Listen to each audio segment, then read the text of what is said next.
So to calculate moments, there's two things that we need to know. First, we need to know the perpendicular distance from the point of rotation. So basically, all that means is how far away it is from our pivot point, the point that we're trying to turn around. Perpendicular distance from the pivot point. Okay? So basically, if you had, let's say, a beam balancing on something here, and you're trying to work out what effect putting a weight here on the beam does, you need to know this distance here, because that's the perpendicular distance from the pivot point. So for example, it could be 1 meter, it could be 2 meters, whatever the question says, or the question could also ask you to work this out. Okay, next, we also need to know the force applied to the body, or applied by each body. Okay, so in the example that I've just mentioned here, that would be the weight of the coin or whatever we're putting at the end of this rod here. The easy way to imagine it is as a seesaw. So this sort of looks like a seesaw already. So if this round thing here is one child and we put another one here, if they're equal distances away, so the pivot point's in the middle, I know the drawing isn't quite there, but imagine this is exactly in the middle, and the children were completely equal in weight, so exactly the same, then the seesaw wouldn't move. It's in complete equilibrium. Okay, whereas if I make this child heavier now, you would expect this child to go down. If this child goes down, well, that child must go up.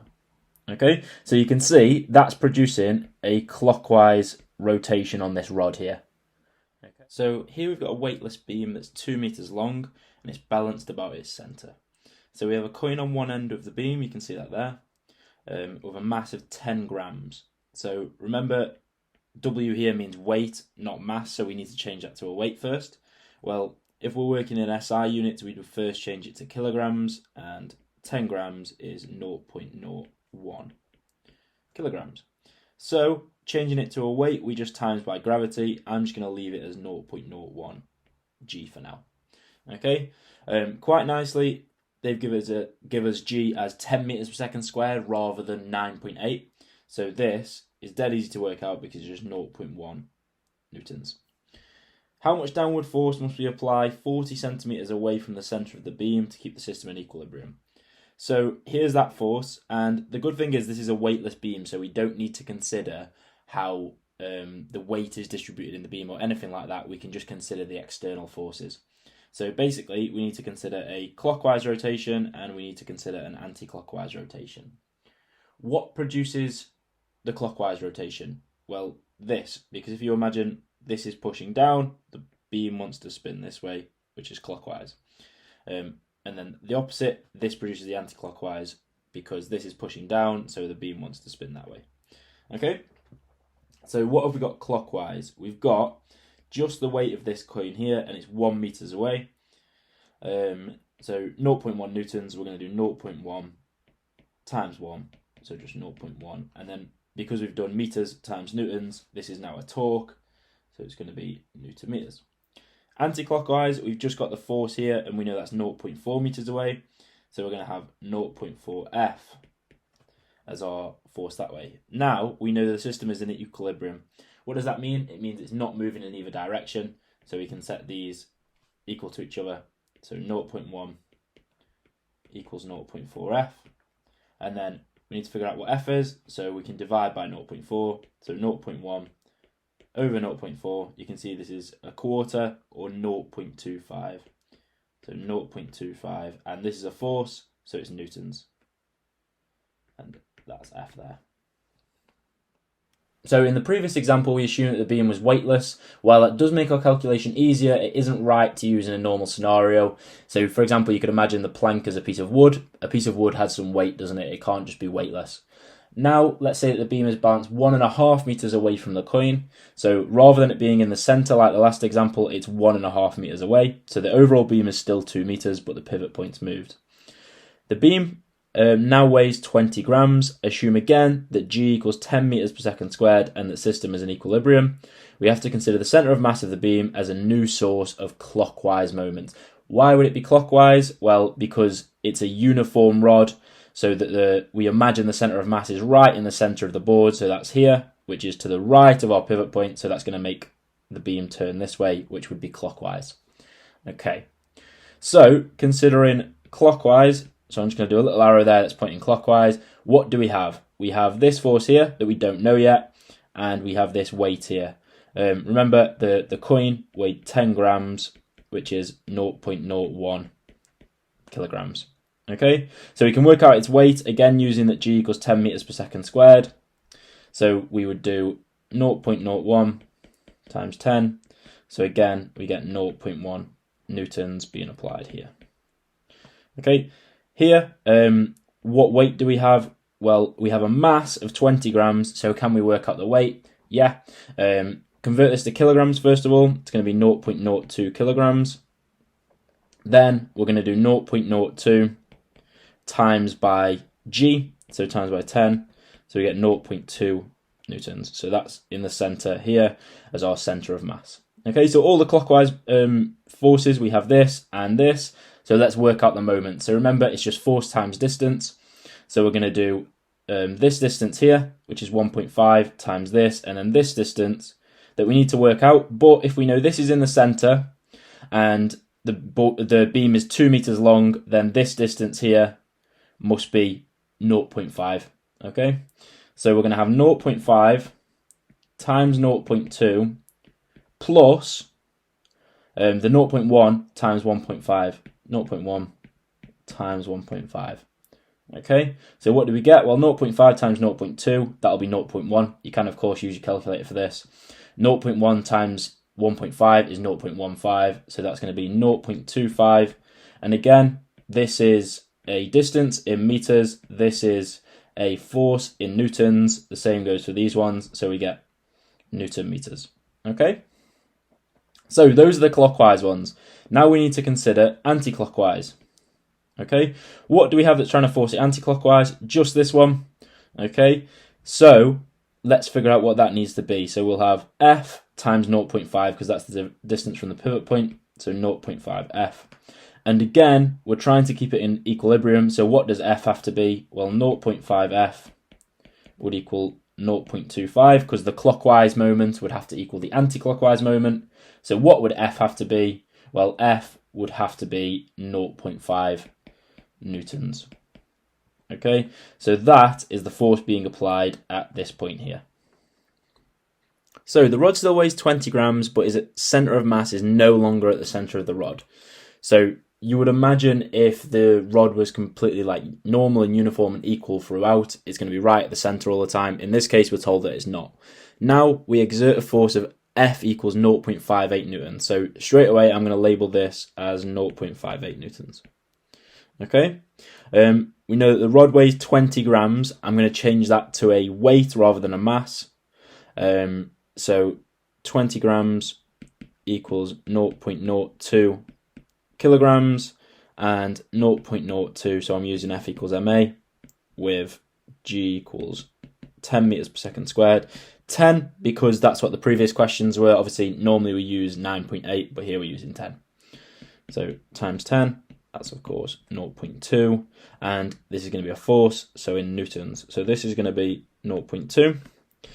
Okay, we can still see that the centre of mass is to the right, so it's going to produce a clockwise moment, and the coin is still at the end here, which was 0.01 kilograms, so produces a force of 0.1 newtons. Okay, so consider clockwise, and we consider anti-clockwise. First, I'm going to do clockwise, which the ones producing a clockwise moment are this one and this one.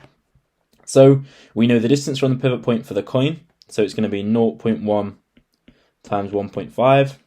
And then we don't know the distance for the centre of mass. That's what we're trying to find. So we're going to add 0.2, and I'm just going to call it x for that little x there. Okay, so then anti-clockwise, we're going to have, well, the only force producing an anti-clockwise moment is this one. So we're going to have 0.58, and then the distance from the pivot is 0.5. So times that by 0.5, we get 0.29. Okay, so then we have two equations with only one variable in them, but we do know that they should be equal because it says that the system is in equilibrium, so it's not rotating in either direction. So we now have the fact that 0.29 equals this. So we have an equation to solve. So what will we end up with? 0.1 times 1.5 is going to be 0.15. So then take that to the other side. We have 0.2x will equal 0.14. Okay, so then divide by 0.2 and we're going to get x equals 0.7. And remember, this is a distance. We're working with SI units, so this is meters. So a quick note, it's sometimes possible that there are reactionary forces at the pivot. Basically, what this means is if we have a beam here and we have, let's say, 2 points here, of course, due to Newton's laws, these pivots here must be applying some upwards force onto the beam. The way to solve this is consider all of the downwards forces that are coming from the beam. So you might have someone pushing down or standing here, the center of mass here, and then someone else pushing down here. Well, we can just equate these and resolve the forces by considering the vertical direction and taking this as the opposite direction to this. So you'd add these two together. So if I just label them sort of force 1, force 2, we'll label this one W, we'll label this force 3 and force 4. If we know it's in equilibrium, it's not coming off the surfaces, we just do F1 plus F2 is equal to, because it's not coming off the surfaces, F3 plus W plus F4, and then we've considered the whole system, so if you had some values for these, you could solve for any missing ones. Okay, so don't panic, there will be some reactionary forces due to Newton's laws, but we are able to deal with them. So the rod below now is at the point of tilting around support A, so at the point of tilting around here. There are two weights attached to it, which are shown. So one weight has the mass of 2 kilograms. That's that one there. That's why it says 2g. Find the mass of the other. At the moment, we're just calling it m for its mass, and the reaction force at support A. Okay, so first thing we need to think about is the moment about A, because we're on the point of tilting around A. So we need to consider the clockwise moment, and we need to consider the anti-clockwise moment. So what have we got clockwise? The only weight or force producing a clockwise moment is this one here. And what distance is that? 0.15 meters from the pivot. So we're going to have 2g times 0.15. Okay, which we can tidy up a little bit, and we're going to get 0.3g. And then anti-clockwise, we only have this one, and that's 0.1 meters away. So we're going to have mg times 0.1. So can't tidy it up massively, but we can have 0.1 mg. And because it's on the point of tilting, it's not tilting either way. This must be in equilibrium at the moment. So we'll have 0.3g is the same or equal to 0.1 mg.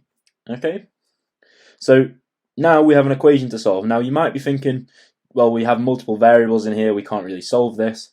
We can, because this g here is actually gravity, so it's just 9.8 meters per second squared. Okay, and notice how it's on both sides, so we can just cancel it out, leaving us with 0.3 equals 0.1 m, so m must be 3. And what are its units? Well, we're talking about mass, so it's going to be in kilograms. Okay, SI units. Okay, so we found the mass of the other weight. Can we find the reaction force at support A? Well, we basically need to consider all forces that are going vertically. I'm going to take the the upwards direction as positive. So what do we have going up?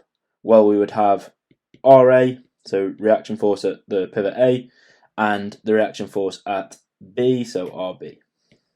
And because we know it's not coming off the surface or going through the sort of pivot points, we know that's going to be equal to any weights that are going down or forces that are going down. So mg plus 2g. Now, we know a few more pieces of information so that we can tidy this equation up. Because it's on the point of tilting around support A, then there is no force being applied here. There's no reaction force. So RB straight away equals 0. Okay? So, tidying this up more, we also know that M is 3 now. So sub in what we know, we're going to have RA plus 0 is 3G plus 2G. So RA is 5G.